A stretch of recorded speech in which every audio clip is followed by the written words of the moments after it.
Our hearts beat to the city streets.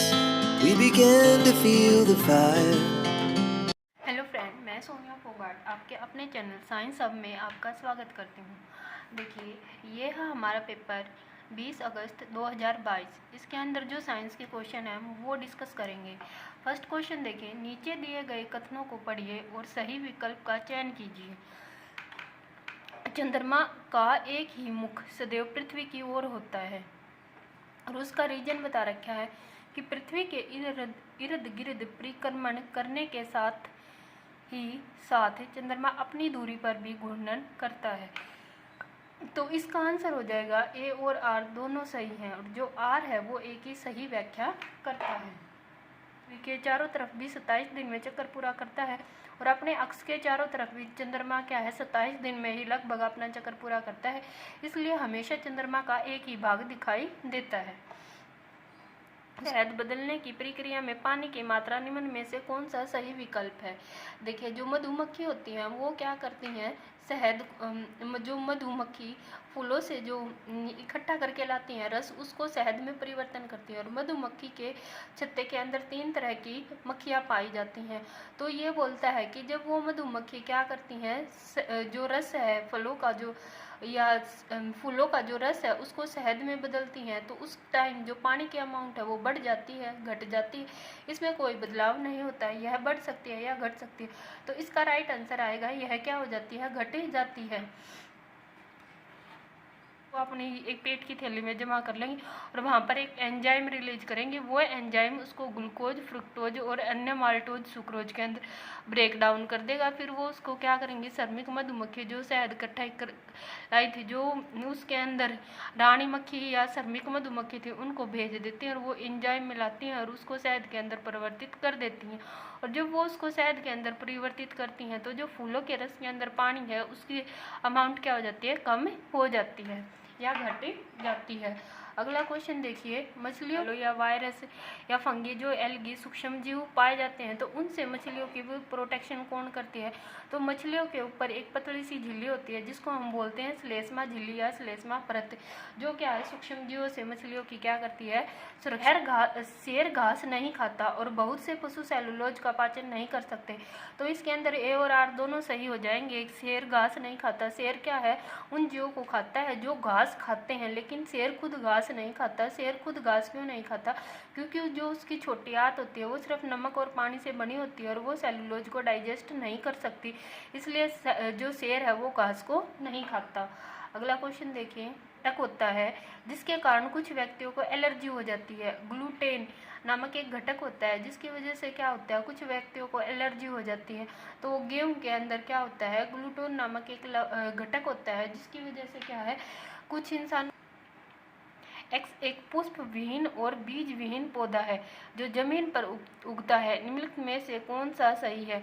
तो इसका आ जाएगा पूर्णांग। 2 समूहों के अंदर बांटा गया है। जो पौधे प्रजनन के लिए बीजाणु का उपयोग करते हैं और जो पौधे प्रजनन के लिए बीज का उपयोग करते हैं।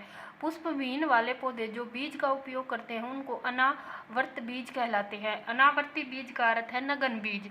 उन्हें यह इसलिए कहा जाता है क्योंकि उनके बीज के ऊपर कोई भी आवरण नहीं होता, वो वायु के अंदर खुले होते हैं, जैसे कि फूल के पौधे के बीज। अनावर्त बीज पौधे के प्रमुख समूहों में से एक है शंकु वृक्ष, जो कि परांग एक बीजाणु उत्पादक पौधा है। परांग अपनी पत्तियों के नीचे की ओर बीजाणु आवरण उत्पन्न करते हैं और भूरे धब्बे जैसे दिखाई देते हैं। कुछ बिंदुओं पर आवरण सूख जाते हैं और बीजाणु हवा में निकल जाते हैं। रासायनिक परिवर्तन का समुच्चय है। देखिए, रासायनिक परिवर्तन क्या होते हैं, केमिकल चेंज वो चेंज होते हैं जिसके अंदर क्या है, सब्सटेंस का टेस्ट चेंज हो जाता है, कलर चेंज हो जाती है, उसकी स्मेल चेंज हो जाती है, उसको हम बोलते हैं केमिकल चेंज या रासायनिक चेंज। तो दूध में चीनी मिलाना तो उसका कलर चेंज नहीं होगा, चीनी की वजह से सिर्फ उसको वो क्या हो जाएगा, मीठा हो जाएगा। दूध से दही बनना, दूध से जब दही बनाएंगे तो हम क्या हो जाएंगे, इसका टेस्ट चेंज हो जाएगा, इसकी प्रॉपर्टी चेंज हो जाएंगी। तो ये कैसा चेंज है, केमिकल चेंज। दूध से पनीर बनाना, ये भी कैसा चेंज है, केमिकल चेंज।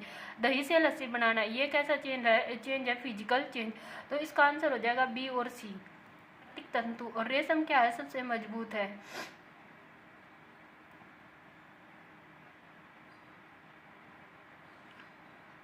उसके बाद देखिए रेशम का यूज कहाँ कहाँ करते हैं। ऊन का यूज जो सर्दियों के कपड़े हैं उनको बनाने के लिए किया जाता है। जो रेशम का यूज होता है, जो डेकोरेटिव मतलब कि जो शादी वगैरह के अंदर जो कपड़े डाले जाते हैं जिनके अंदर चमक होती है, उनको बनाने के लिए किसका यूज किया जाता है? रेशम का यूज किया जाता है। जूट का प्रयोग किया जाता है। बोरे वगैरह बनाने के लिए जूट का प्रयोग किया जाता है। सा एक कृत्रिम सूचक है।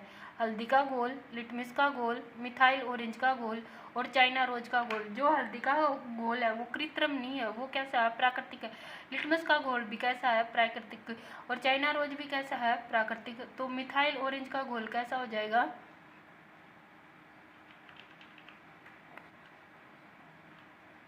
उसके बाद अगला क्वेश्चन देखिए। आदित्य अपने मित्र को एक गुप्त संदेश भेजना चाहती है। उसने अपने मित्र को एक पत्र दिया जिसमें कुछ भी लिखा हुआ था, दिखाई नहीं दे रहा था। उसने अपने मित्र से कहा कि वो कागज पर चुकंदर का रस डाल दे, जिसके बाद गहरे लाल रंग के संदेश लिखा हुआ दिखाई देगा। तो आदित्य ने संदेश लिखने के लिए निम्न में से किस पदार्थ का प्रयोग किया है? साधारण नमक का, ग्लूकोज के घोल का, बेकिंग सोडे का घोल या नींबू का रस। तो यहाँ पर क्या आ जाएगा? बेकिंग सोडे के घोल का। बेकिंग सोडे के ऊपर जब क्या करेंगे हम, चुकंदर के रस के ऊपर बेकिंग सोडा डालेंगे तो यहाँ पर क्या हो जाएगा? उसका कलर रेड कन्वर्ट हो जाएगा। अलैंगिक प्रजनन से 2 अंडों के निषेचन से 1 अंडे के निषेचन और 2 शुक्राणुओं से 1 अंडे के निषेचन से। तो जो समरूप जुड़वा होते हैं ना, उनका जन्म किससे होता है? 1 अंडे के निषेचन से। 1 अंडे के निषेचन का मीनिंग क्या है? जब यहाँ पर ओवम और स्पर्म्स एक दूसरे के साथ कंबाइन होंगे, वहाँ पर जाइगोट बनेगा और जब वो जाइगोट क्या होगा? सिंगल जाइगोट डिवाइड हो जाएगा 2 सेल के अंदर और उन 2 सिंगल जाइगोट डिवाइड होके और वहाँ पर क्या बन जाएंगे? 2 नए एम्ब्रियो की फॉर्मेशन हो जाएगी। उनसे क्या होगा? जब बच्चे का जन्म होगा ना, तो उसको हम क्या बोलेंगे? समरूप जुड़वा। तो यहाँ पर क्या आएगा? 1 अंडे के निषेचन से। सर्दी के दिनों में दरवाजे का धातु का हैंडल उस जैसे प्लास्टिक के हैंडल से अधिक ठंडा क्यों महसूस होता है? तो देखिए, प्लास्टिक की अपेक्षा धातु उष्मा की बेहतर अवशोषक है। दूसरा, प्लास्टिक की अपेक्षा धातु उष्मा की बेहतर संवाहक है। तो जो क्या है, धातु होती हैं वो क्या होती है? गुड कंडक्टर होती हैं। किसकी? हीट और इलेक्ट्रिसिटी की, कंपैरिजन टू प्लास्टिक। तो यहाँ पर ऑप्शन बी क्या हो जाएगा कि वे पदार्थ जो उष्मा को अपने में से आसानी से गुजरने देते हैं वो उष्मा के अच्छे वाहक होते हैं। इसके एग्जाम्पल हो जाएंगे एल्यूमिनियम, लोहा और तांबा। जो अपने में से उष्मा को या हीट को पास आउट नहीं होने देते वो क्या होते हैं? इंसुलेटर। इसलिए क्या है? धातु उष्मा की बेहतर संवाहक है, गुड कंडक्टर है। सो इसलिए धातु का जो हैंडल है वो ज़्यादा ठंडा महसूस होता है कंपैरिजन टू प्लास्टिक। पार्श्व ध्वनि मनुष्य के लिए असरव है। पार्श्व होते हैं इंफ्रारेड रेडिएशन। इंफ्रारेड रेडिएशन मनुष्य को सुनाई नहीं देती क्योंकि मानव कान की श्रवण सीमा क्या होती है? 20 हर्ट्ज से 2000 हर्ट्ज है। तो ये दोनों ही ऑप्शन क्या हो जाएंगे? ठीक हो जाएंगे। 3 तरह की होती हैं, इंफ्रा, अल्ट्रा और ऑडिएबल। ऑडिएबल साउंड वो साउंड होती है जिसकी रेंज 20 हर्ट्ज से 20,000 हर्ट्ज के बीच में लाई करती है। और अल्ट्रा वो होती है जिसकी फ्रिक्वेंसी 20 हर्ट्ज से अबो होती है, जो एलिफेंट वगैरह को सुनाई देती है। और इंफ्रा वो होती है जिसकी 20 हर्ट्ज से लेस होती है, जो उल्लू को सुनाई देती है। तो यहाँ इसका आंसर क्या आ जाएगा? ए और आर दोनों सही हो जाएंगे। उसके ऊपर क्या लगाया जाता है? एक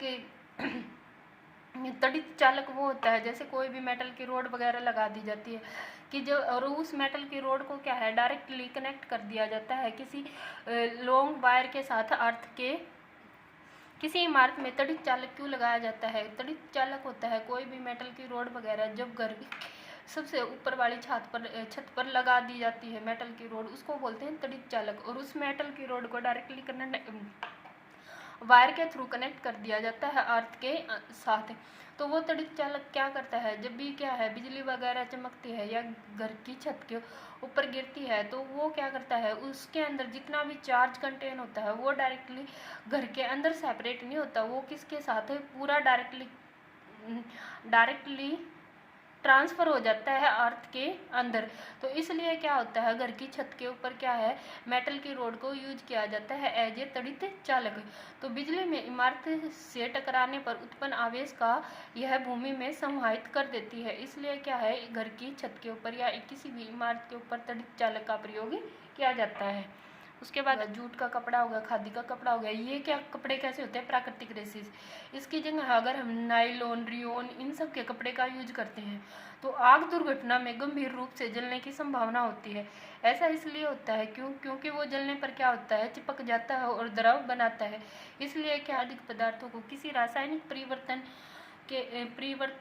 के आपस में मिल जाते हैं। जब क्या है, दो या दो से ज़्यादा पदार्थ बिना उनके अंदर कोई रासायनिक परिवर्तन हुए आपस में वो मिल जाते हैं, उसके परिणाम पदार्थ को मिश्रण कहते हैं। उसको हम क्या बोलते हैं? मिश्रण बोलते हैं। तो पहला ऑप्शन देखिए, वायु, जल और लकड़ी। दूसरा ऑप्शन देखिए, लकड़ी, नमक और रेत। तीसरा, नमक, रेत और जल। लकड़ी, वायु और रेत। लकड़ी, वायु और रेत, इसका जो मिश्रण होता है। अब पहला ऑप्शन था वायु, जल और लकड़ी। जब जल आ जाएगा ना तो यहाँ क्या हो जाएगा? रासायनिक परिवर्तन हो जाएगा। यहाँ लकड़ी के अंदर दिमक वगैरह लगना स्टार्ट हो जाएगा, तो ये मिश्रण नहीं होगा।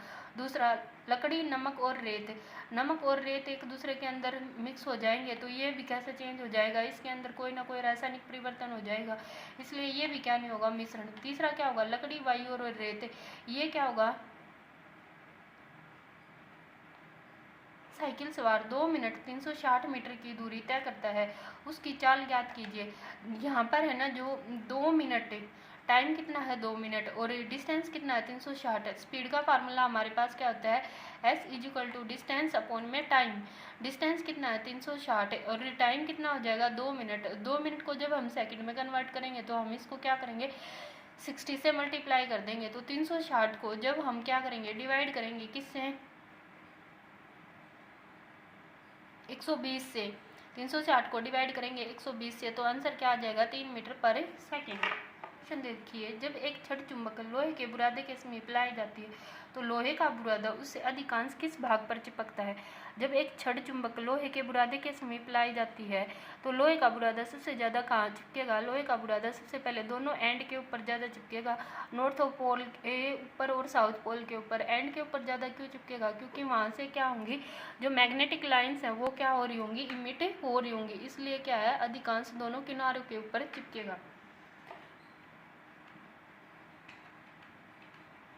A, B, C, D और निम्न 4 माध्यमों को निरूपित करता है। A है वायु, B है जल, C है लोहे की छड़ और D है निर्वात। तो ये बताना है, ऊपर दिए गए माध्यम में ध्वनि की गति क्रमशः न्यूनतम और अधिकतम किसके अंदर होगी? न्यूनतम और अधिकतम। देखो, ध्वनि साउंड को ट्रेवल करने के लिए किसी न किसी माध्यम की जरूरत होती है। तो वायु यूँ समझ लो गैस की तरह होती है। वायु के अंदर पार्टिकल क्या होंगे? दूर दूर होंगे। जब पार्टिकल दूर दूर होंगे तो एक दूसरे के साथ वो क्या होंगे? टकराएंगे, तो समय ज़्यादा लगेगा, तो यहाँ क्या होगी? साउंड कम सुनाई देगी। दूसरा है जल। जल क्या है? वायु के कंपैरिजन में इसके पार्टिकल क्या होंगे? पास पास होंगे। जब एक पार्टिकल को एयर टच करेगी वो दूसरे के साथ क्या करेगी? टकराने में थोड़ा सा टाइम लेगी। तो यहाँ पर क्या है? जल के अंदर वायु के कंपैरिजन में क्या होगा? साउंड ज़्यादा तेज़ी से ट्रैवल करेगी। तीसरा क्या होगा? लोहे की छड़। लोहे की छड़ क्या ऐसा है? एक सॉलिड है और सॉलिड के पार्टिकल क्या करते हैं? एक दूसरे के कम्प्लीटली क्लोज हैं, तो यहाँ पर जो उनके बीच में कंपन होगा ना वो सबसे ज़्यादा होगा। किसके कंपैरिजन में? वायु, जल और निर्वात के कंपैरिजन में। तो सबसे ज़्यादा साउंड सुनाई किसके साथ देगी? लोहे के साथ। और सबसे कम किस में सुनाई देगी? न्यूनतम और अधिकतम। तो आंसर हो जाएगा A एंड C। क्वेश्चन देखिए, किसी शिक्षिका ने एक पत्ती को प्रश्नली में रखा और उसे अल्कोहल में डाला। एक पत्ती ली, किसी भी पेड़ की पत्ती हो सकती है, उसको अल्कोहल में डाल दिया। जब उसने प्रश्नली को तब तक गर्म किया जब तक कि उसमें सारा हरा रंग बाहर नहीं निकल गया। फिर उन्होंने पत्ती को बाहर निकाला और उसके ऊपर आयोडीन विलयन डाल दिया। छात्रों ने किन कथनों पर अपनी कॉपी में लिखा? छात्र ने ये सारी घटना अपनी कॉपी में लिखी। पत्ती का रंग नीला काला हो गया, पत्ती में स्टार्च था। निम्न में से कौन सा कथन सही है? ए, प्रेक्षण को बोलते हैं ऑब्जर्वेशन। बी, निष्कर्ष कंक्लूजन। तो ये दोनों ही क्या हो जाएंगे? ठीक है। ए क्या है? ऑब्जर्वेशन। ए, पत्ती का रंग नीले से काला हो गया, ये उसने क्या किया? ऑब्जर्व किया। पत्ती में स्टार्च है, ये क्या निकाला? कंक्लूजन निकाला। स्टार्च क्या होता है? जब हम यूँ बोलते हैं ना, अगर उसके ऊपर आलू के अंदर स्टार्च प्रेजेंट होता है, आलू के ऊपर अगर आयोडीन की ड्रॉप डाल देते हैं तो वो काले रंग में कन्वर्ट हो जाता है और वो इंडिकेट करता है कि उसके अंदर क्या प्रेजेंट है, स्टार्च प्रेजेंट है। तो बी उन्होंने क्या निकाला, कंक्लूजन निकाला। तो इस तरह से ऑप्शन ए क्या हो जाएगा हमारा, सही हो जाएगा। विज्ञान में समाज में विद्यालय का अच्छा प्रचार करने के लिए, विज्ञान में विद्यार्थियों की रुचि बढ़ाने के लिए, विद्यार्थियों में प्रतिस्पर्धा की भावना का विकास करने के लिए। तो राइट ऑप्शन क्या हो जाएगा, बी।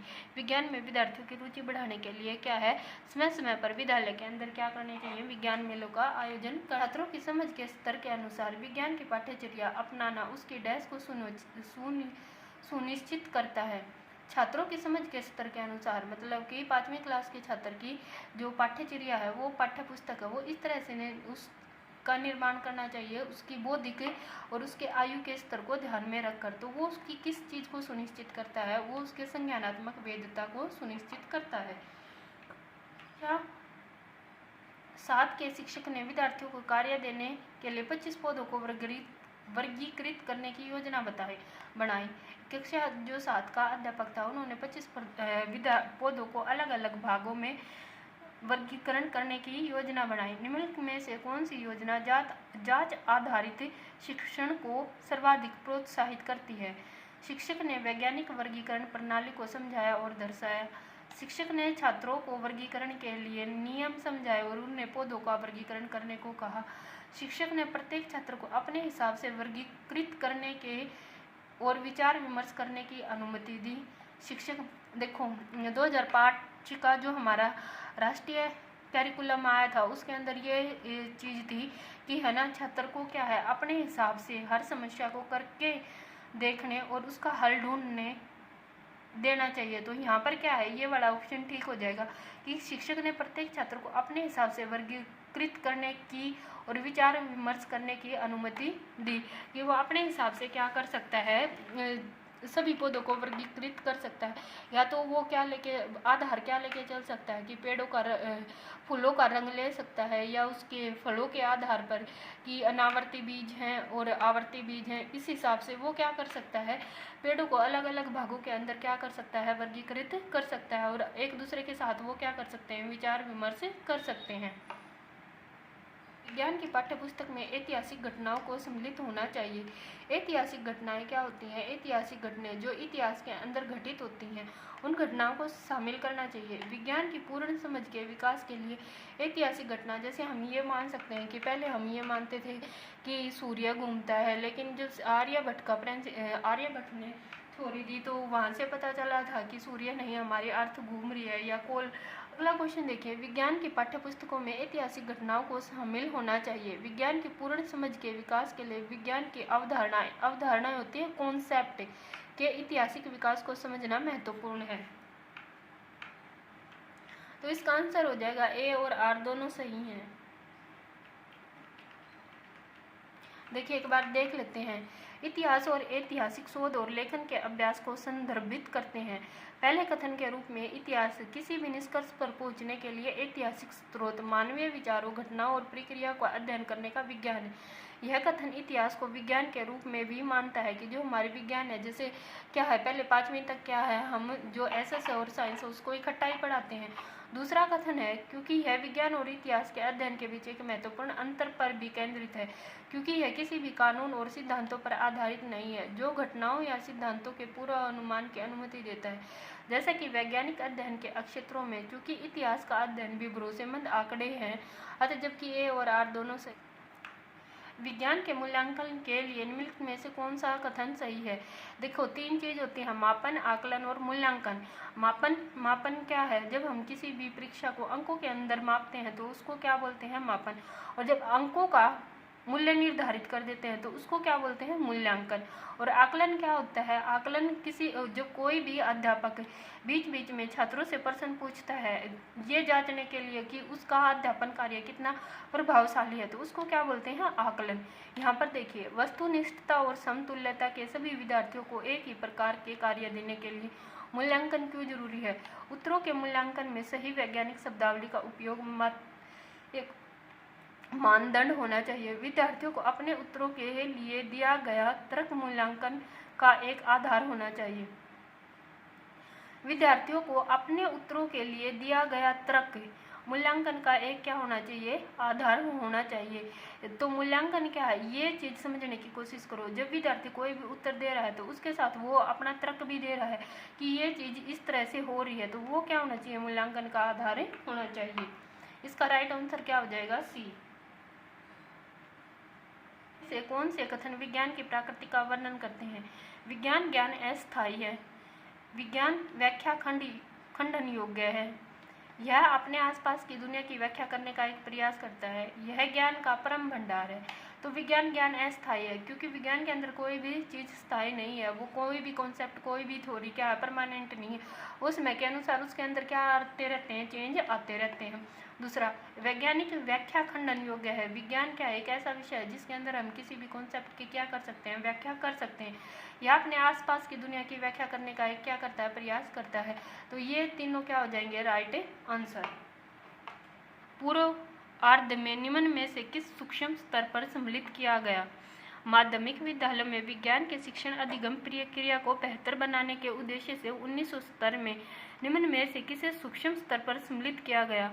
होशंगाबाद विज्ञान शिक्षण कार्यक्रम, लोक सुशिब जिला प्राथमिक शिक्षा कार्यक्रम, अटल टिंकरिंग लैब। तो इसका आंसर क्या हो जाएगा, होशंगाबाद विज्ञान शिक्षण कार्यान्वयन और अधिगम में सुधार लाने के लिए शुरू किया गया था। मध्य प्रदेश सरकार ने यह शुरू किया था। होशंगाबाद के 2 जिले और 16 माध्यमिक स्कूलों के अंदर शुरू किया गया था। कक्षा 6 से कक्षा 8 के विद्यार्थियों को विज्ञान पढ़ाने के लिए शुरू किया गया था, ताकि रटने की प्रणाली को खत्म किया जाए और प्रयोग और ऑब्जर्वेशन के माध्यम से विज्ञान के अधिगम को शुरू करना संभव हो सके। उसके बाद अगला क्वेश्चन देखिए, अधिगम में उत्पादों पर ध्यान देता है, अधिगम की प्रक्रिया पर ध्यान देता है, शिक्षक केंद्रित उपागम है, स्मृति केंद्रित उपागम है। तो अधिगम के उत्पादों पर क्या करता है, ध्यान देता है। विज्ञान एक ऐसा विषय है जो क्या है, ऐसा विषय माना जाता है जिसके अंदर छात्र क्या है, विभिन्न चरों अवधारणाओं को प्रयोग करके या ऑब्जर्वेशन करके क्या करते हैं, सीखते हैं। तो विज्ञान अधिगम किसको, अधिगम के उत्पादों पर ध्यान है। 7 के विज्ञान शिक्षक ने विद्यार्थियों से एक क्रियाकलाप करने के लिए कहा, जिसमें उन्होंने 10 साथियों के शरीर का ताप मापना है और अपने जो ऑब्जर्वेशन को रिकॉर्ड करना है। इस विधि से कौन सी प्रक्रिया में निपुणता नहीं मापी जा सकती, प्रयोग करना, निष्कर्ष निकालना। देखिए, निष्कर्ष निकालना क्या होता है, लास्ट में कंक्लूजन निकालना कि किसका टेम्परेचर, किसकी बॉडी का टेम्परेचर सबसे ज़्यादा है, तो वो तो हो जाएगा। दूसरा, मापना, जब वो कर ही क्या रहे हैं, तापमान माप रहे हैं। कम्युनिकेशन, जब वो निष्कर्ष निकालेंगे तो एक दूसरे के साथ क्या करेंगे, कम्युनिकेट भी करेंगे।